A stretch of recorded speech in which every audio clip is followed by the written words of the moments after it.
दफा का जिक्र है एक छोटे से गांव में जो खूबसूरत माउंटेन और घने जंगल के दरमियान था। वहां एक छोटा लड़का रहता था जिसका नाम आरिश था। आरिश बहुत क्यूरियस और एडवेंचरस था। हमेशा अजीब और फैंटास्टिकल जगहों कई सपने देखता रहता। एक दिन गांव के किनारे की सैर करते हुए उसने एक रास्ता देखा जो उसने पहले कभी नहीं देखा था। ये रास्ता एक पुराने जादुई घर तक जाता था जो फूलों से ढका हुआ था, और एक गार्डन जो जादू से चमकता था उसके इर्द गिर्द था।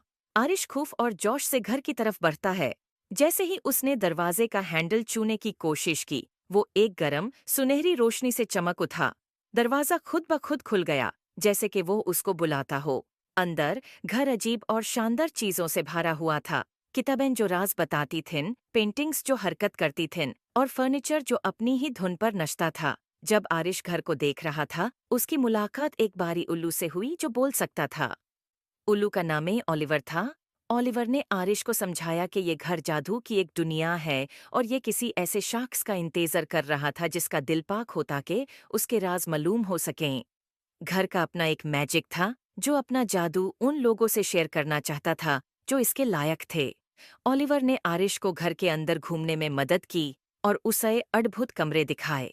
एक गार्डन जहां फूल मिलकर गाते थे, एक लाइब्रेरी जहां हर किताब एक अलग दुनिया का दरवाजा थी, और एक रसोई जहां मसाले और इंग्रेडिएंट्स खुद नाच कर खाना बनाते थे।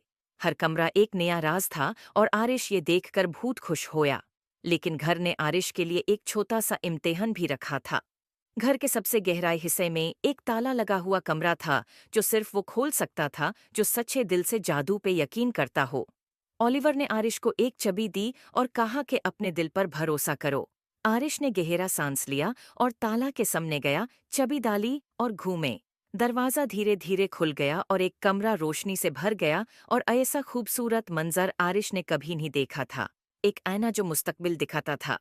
इसमें आरिश ने अपने आप को देखा जो बड़ा होके अपने गांव का एक मेहरबान और अक्लमंद लीडर बन गया था, जो अपने गांव में खुशहाली लाता था। उसने महसूस किया कि असली जादू उसके अंदर ही था। आरिश ने ओलिवर और जादू के घर का शुक्रिया अदा किया और वादा किया कि वो अक्सर वापस आएगा। और इस तरह आरिश और जादू का घर सबसे अच्छे दोस्त बन गए, और उनकी दोस्ती ने गांव में सलोन तक जादू और खुशियों को ले आया।